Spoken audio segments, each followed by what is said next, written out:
Field notes on the developing situation in Canada and the world over the past year, and the NCPC's revolutionary orientation going into 2025.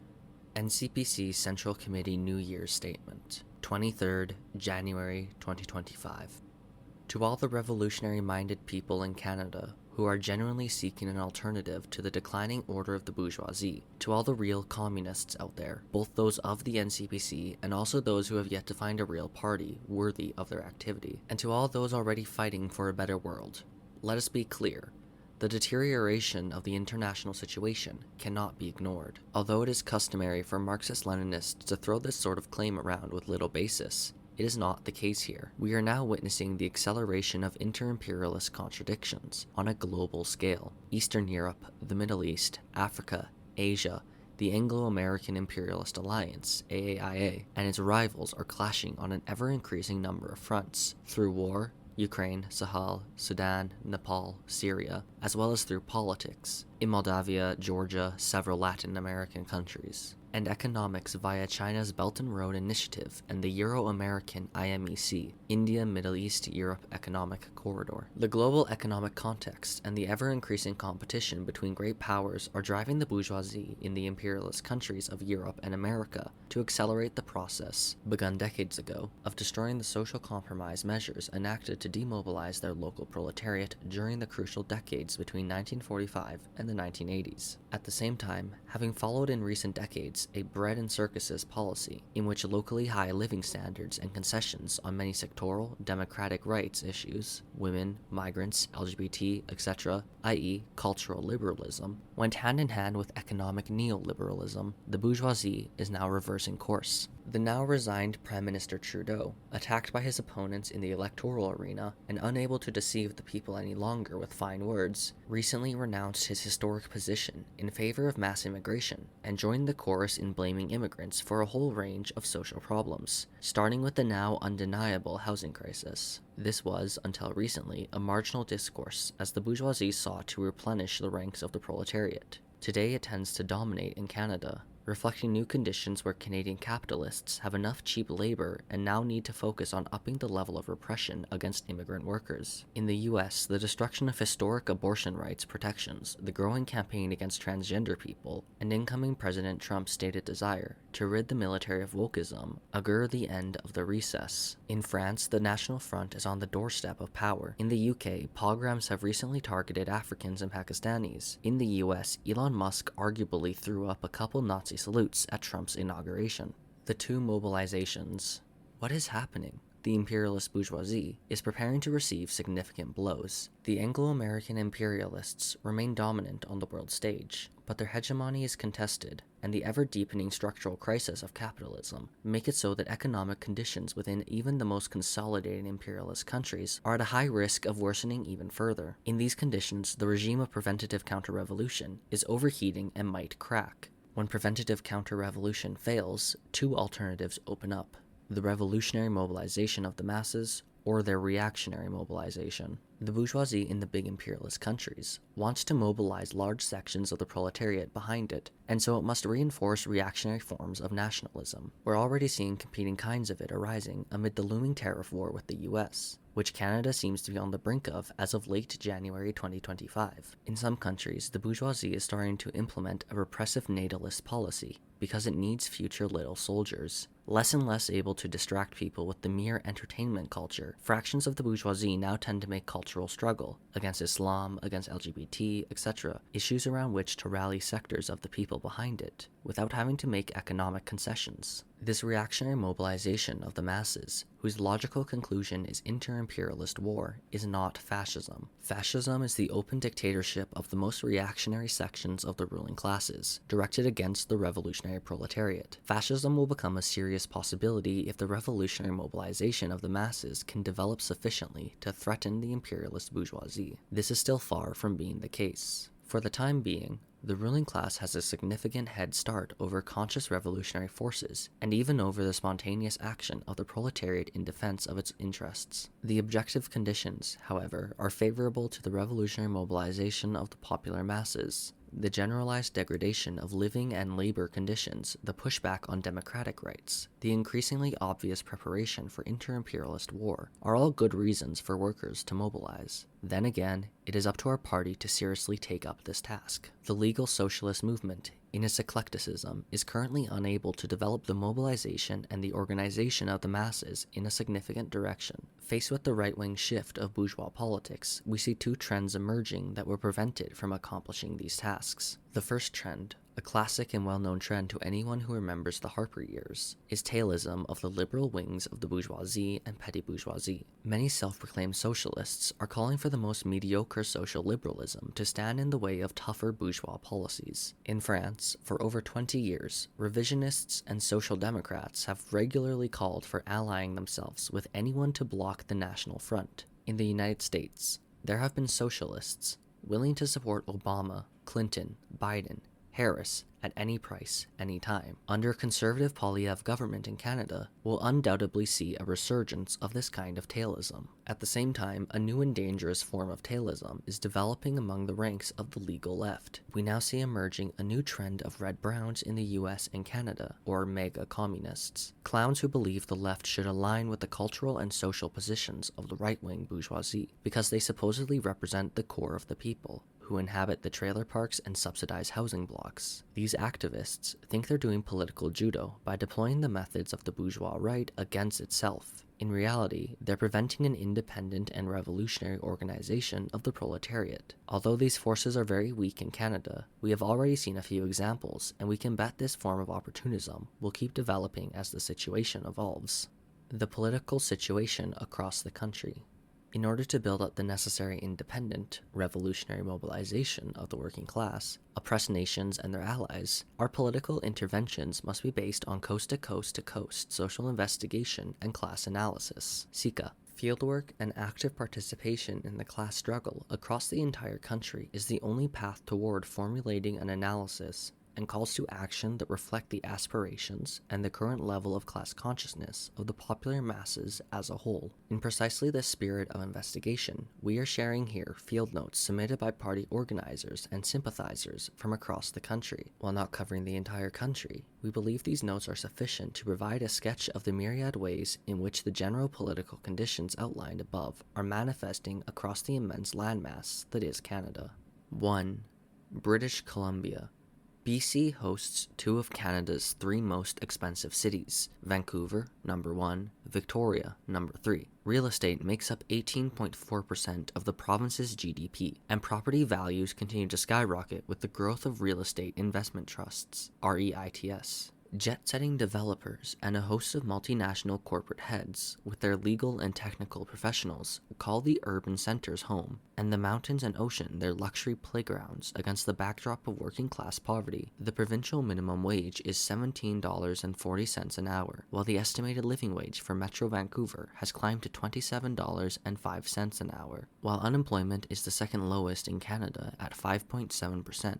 Inflation and real estate speculation are fueling a housing crisis of devastating proportion. New immigrant workers make up to 46% of the workforce in BC. Meanwhile, working conditions continue to deteriorate as jobs are gigafied, and workers themselves take the blame in the press for the social ills of capitalism. Workers share with our organizers how their situation is worsening, with many sleeping in their cars and barely scraping by. Rural BC encompasses 95% of the province's landmass, and resource industries, which include energy production, mining, forestry, agriculture, and transportation, still account for 12.5% of the provincial GDP, valued at $37.7 billion. The resource and transportation sectors are the foundation of the manufacturing and construction industries that contribute another $46.6 billion, or 15.3%, to the province's GDP. Pressures on the resource economy stem in part from contractions in forestry, due in part to tariffs on imports south of the border and the loss of critical infrastructure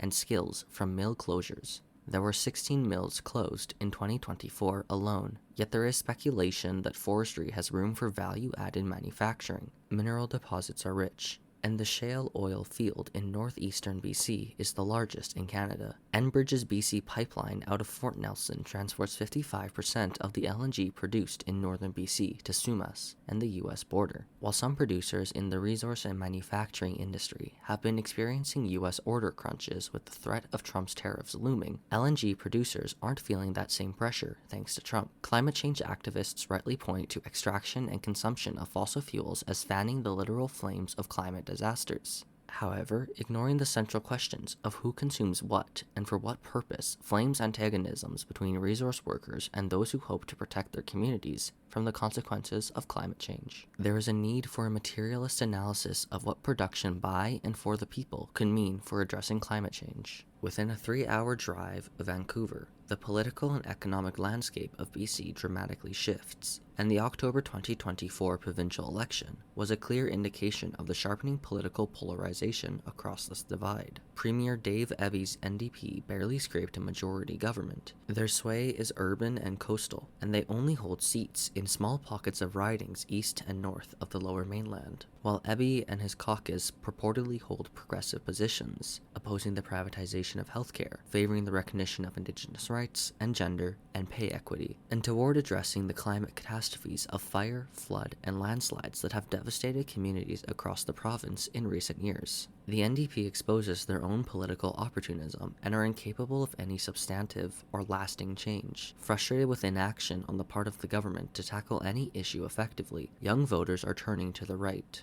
The BC Conservatives, under the controversial leadership of John Rustad, came very close to winning the election on their common-sense platform of promises to reduce environmental regulation, support the resource industry, and improve paychecks for working families with an influx of skilled jobs. This situation has further exacerbated the culture wars among the people, and while the leadership of major unions and the BC Federation of Labour still maintain in their historic relationship to the provincial and federal NDP as the defenders of labour, the NDP did bring some tepidly favorable legislation for workers, such as the 5-day mandatory sick leave. The labor movement is increasingly under pressure, described as a race to the bottom, and the NDP is falling grossly short of any tangible alternatives. Fuck Trudeau banners have remained commonplace, while grumblings about the political failures and working class abandonment of the politicians are on the lips of the masses. So the conditions for class struggle ripen. Strikes at the major ports have bottlenecked the flow of goods to the tune of billions. In December 2024, in a worker-organized poll completed by over 700 striking postal workers,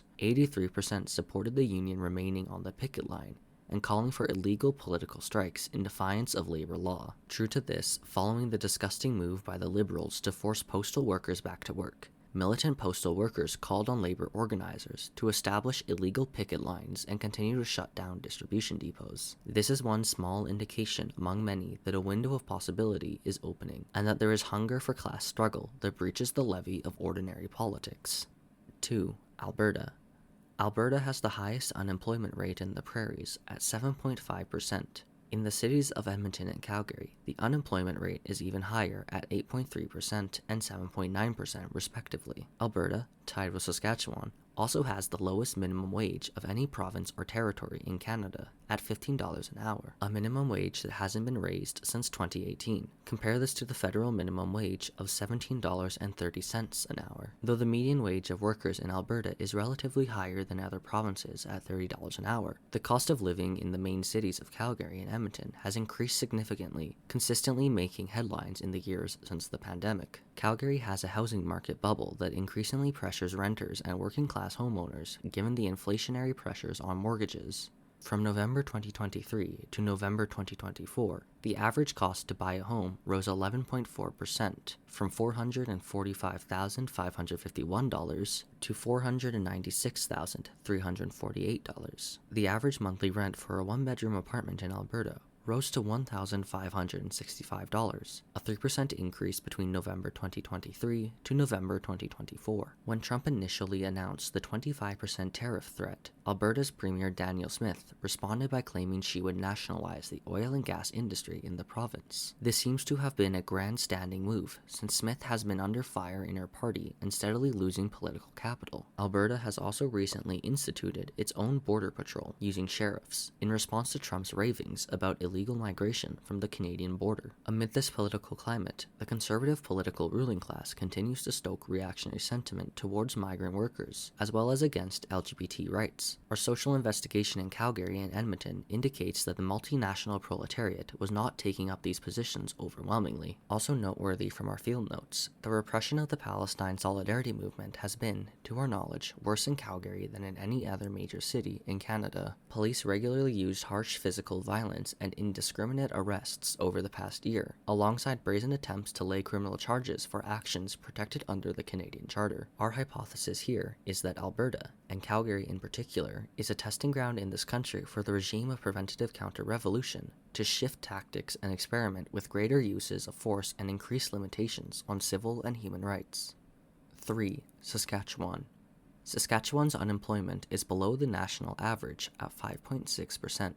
Tied with Alberta, it has the lowest minimum wage in Canada at $15 an hour, while the median wage across all industries is $27 an hour. Like everywhere across the prairies, the cost of housing is rising swiftly, particularly for market rentals. Though housing has historically been very affordable in Saskatchewan, and Manitoba in particular, rents are rising as new developments are being built that can skirt the typical 2 to 3% provincial cap on yearly rent increases. In Saskatchewan, the cost for a one-bedroom apartment rose 13% to $1,262 a month between November 2023 to November 2024, while the average cost of buying a home increased by 5.4%, from $321,100 to $338,400. 4. Manitoba. Manitoba's unemployment rate is also below the national average at 5.8%. The minimum wage is only slightly higher than Alberta and Saskatchewan, at $15.80, while the median wage in the province is $25 an hour. But the average rent for a one-bedroom apartment increased 10% between November 2023 to November 2024 to $1,433, while the average cost of buying a home increased 8.7% over the same period to $374,552 from $328,564. In Winnipeg and in rural areas across the province, first-time working-class homeowners are still taking out mortgages and buying homes, but the window is definitely closing given the cost of living inflation. Workers are talking more about rising cost of rent and have begun to feel the housing crunch since the pandemic.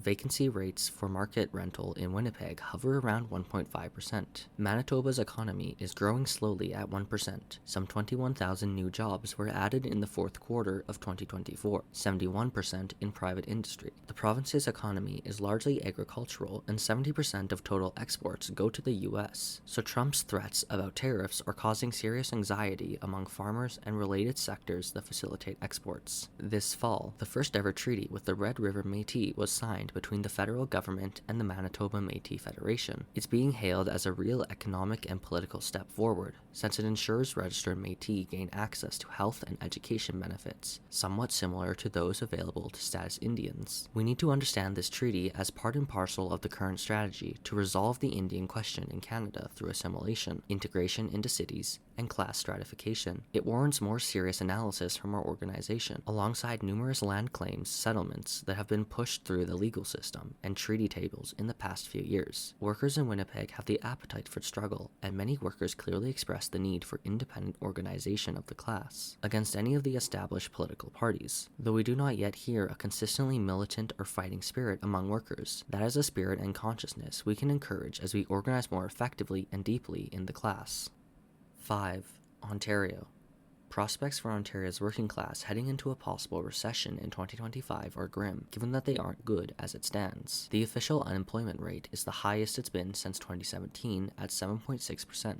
Of course, this figure excludes discouraged workers who have given up looking for work, so the real number is much higher. Many workers report a similar story, applying for literally hundreds of jobs and hearing back from perhaps one or two. The tight labor market of 2021 to 2022 is long dead and gone. Manufacturing sales in the province are also trending downward, almost 4.5% lower than this time last year. Average wages rose slightly, corresponding to the increase in minimum wage in the province, from $16.55 an hour to $17.20 an hour in October 2024. Though this has not made up for the loss in purchasing power workers have suffered over the past 3 years. Average rental costs have seen a slight decrease from previous historic highs toward the end of this year, but overall have increased substantially year over year in most population centers. Despite these minuscule rent decreases, the government's own unofficial estimate is that 234,000 people in the province are homeless, a staggering 1.5% of the population. Hospitals throughout the province are reporting huge,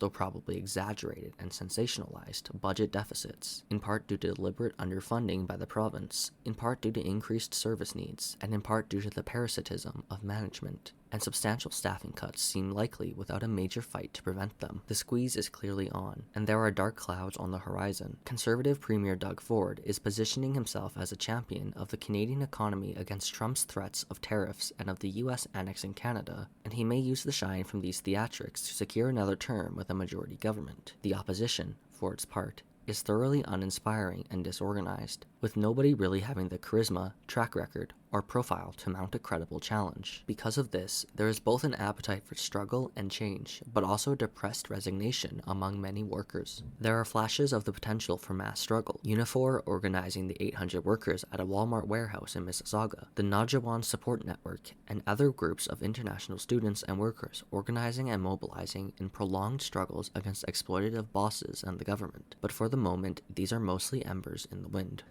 6. Quebec. In 2024, Quebec has seen significant defense struggles by workers in both the private and the public sectors, including the massive Common Front strike at the beginning of the year. Nonetheless, as throughout much of the country, the living conditions of the working class in Quebec are on the decline. For instance, the average cost of rent in Montreal, which houses the province's largest concentration of tenants, has increased 17.85% over the year 2023, reaching a historic high of $1,639 a month by the first quarter of 2024. Despite this, the Coalition Avenir Québec (CAQ) government has seen fit to pass a new law allowing landlords to refuse lease transfers without having to provide a valid reason, therefore putting an end to the province's only effective mechanism for rent control. This law is only one example of what we've identified as the CAQ's wide-ranging package of regressive reforms, which also include measures targeting the workers in healthcare, education, construction, welfare recipients, and various other sectors of the working class. For instance, in the healthcare sector, the CAQ has established a new central authority,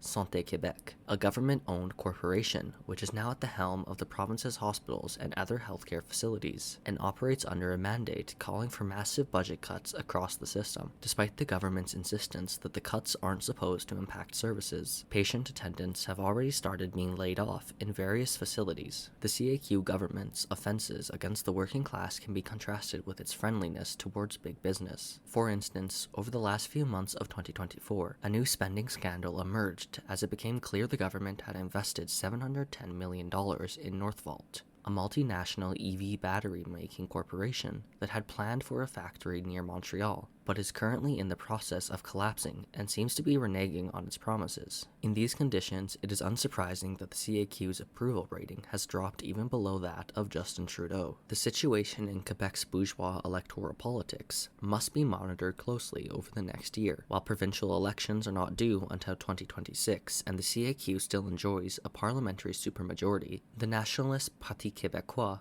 PQ, has been riding a wave of favorable polls and has re-emerged as the CAQ's main rival, promising a new independence referendum if it wins the upcoming election. To face this new challenge, the CAQ has been attempting to build upon its own patriotic credentials, which, as a federalist party, it can only do by stoking the worst forms of national chauvinism, and in particular by scapegoating Muslim immigrants. The PQ has been responding in kind, increasing its own chauvinist tendencies to challenge the CAQ on the identitarian field. In general, both parties have been taking up conservative cultural and social positions that go with the general drift of Canadian bourgeois politics. While these deleterious political developments bring danger and further division, even within the working class, they are not the only aspect of the situation worth watching. If the possibility of a new referendum in Quebec remained on the table through 2025, it would become necessary for communists across Canada to prepare themselves to seize the occasion in new and creative ways. Such a referendum, while not inherently surprisingly progressive given Quebec's current position as one of Canada's two dominant nations, would open up a major political crisis in which bold and resolute action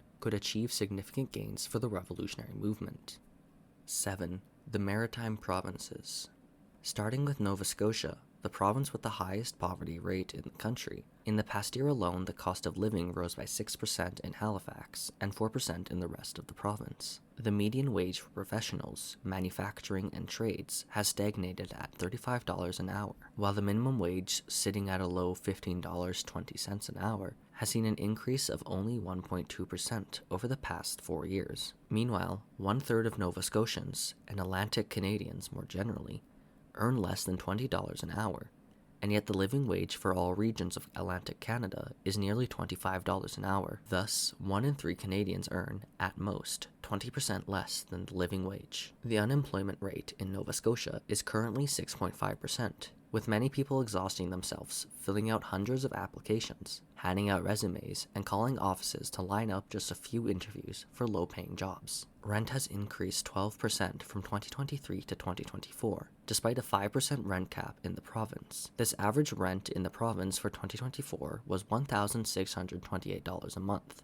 for a 2-bedroom apartment. High rents, a vacancy rate of 1.1% in 2023, and frequent evictions and renovations are driving many people into homelessness. A 2020 report by the Chief Administrative Officer of the Halifax Regional Council stated that the Halifax Regional Municipality, HRM, continues to struggle with a growing homelessness and housing crisis. As of June 25, 2024, the by-name list has grown to 1,316 people. In HRM's 4 designated locations, there are 88 tents or structures, in space that is suitable for 30. In addition, there are 9 tents in Northbrook Park, 6 at Grafton Street Park, and multiple encampments in many other locations.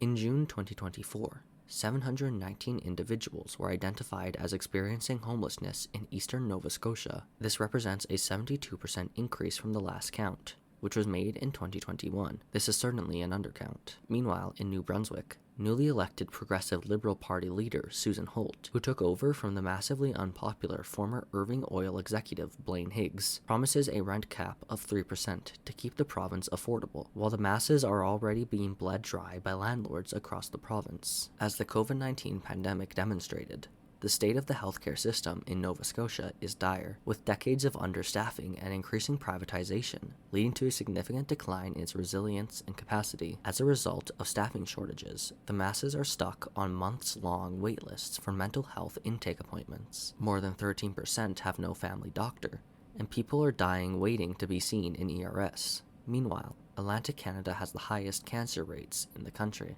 Nova Scotia's progressive conservative premier and Paradise Paper celebrity, Tim Houston, was recently re-elected after promising during his campaign to fix healthcare. What he means is that he will funnel the budget towards fighting healthcare unions to pave the way for more privatization. Recently, after 9 months of heated negotiations, 9,000 healthcare workers, represented by CUPE, Unifor, and the NSGEU reached an agreement with NS Health after the contract expired in October 2023. Similarly, 10,000 teachers in Nova Scotia reached an agreement after threatening to strike. These strikes follow 2021's massive strike of public sector workers in New Brunswick, represented by CUPE, which mobilized 22,000 workers in a province of, at the time, less than 800,000 people. In 2023, a massive fire broke out at a recycling plant operated by American Iron and Metal, AIM, at the port of St. John, burning for 2 days straight and leaving many sick from the toxic smoke that shrouded the city. Public outrage forced the New Brunswick government to finally revoke AIM's license to operate at the port, after years of repeated explosions at the plant, which shook the city and killed plant workers. As crises have been deepening and contradictions sharpening across the region, workers across the Maritimes have been demonstrating their readiness to struggle against the oligarchs and their reactionary representatives who keep the masses living in misery. But it's the task of the party to tap this reservoir of resistance to its fullest potential and to give it a revolutionary direction that transcends the limitations of the spontaneous movement. Conclusion. Toward a year of independent working-class struggle. Across the country, the objective conditions are increasingly favorable to mass struggle and revolutionary upsurges. A major economic downturn in response to the looming tariff war would only further develop these conditions for struggle. In response to this, revolutionaries must respond with bold action. consolidating their ranks as revolutionaries, winning over ever-growing numbers of advanced workers and other revolutionary mass activists into mass struggle and leading the intermediate masses into escalating class struggle. Our party intends on staying on course in fulfilling these tasks by continuing to develop its internal and external apparatuses, working to become an organization capable of facing every branch of the state and all our political enemies. As we unfold our work over the next year, we call on prospective revolutionaries and class-conscious proletarians to join the NCPC and commit to a life at the service of the proletariat and the fight for socialism. Toward those activists who remain outside the ranks of our party, we convey revolutionary greetings and a few words of advice. The legal socialist movement and other left factions must be wary of tailing either political wing of the bourgeoisie. Many organizations across this movement tend to fall prey to such deviations, which can only stifle their work and prevent them from making a positive contribution to the proletariat struggle. We call on the legal socialists to grow deep roots into the working class, not merely by chasing union bureaucrat jobs, but by diving into the struggle on the shop floor and by immersing themselves in it. We call on them to reject anything short of independent working class politics. We call on them to study and learn from the most advanced proletarian revolutionary movements across the world, in particular the heroic Maoist People's Wars in India and the Philippines. Finally, we call on them to study the NCPC's publications, to learn about our views and our strategy, and to come closer to our party's work, preparing for a revolutionary overthrow of the old Canadian state. To all the workers of Canada, united by a common exploitation and a common enemy across their various nationalities, we wish and will be working for a year of victories. We call on our class to reject the bourgeoisie's lies, to steer clear of the liberal and conservative wings of capital, and to fight for its own independent interests. We will stand with you throughout your battles, and build up the new world that must burst forth from the rotting corpse of capitalism and imperialism, if war, climate disaster, and ever-growing material and moral misery are to be averted. Red Salute. Central Committee of the New Communist Party of Canada, January 2025.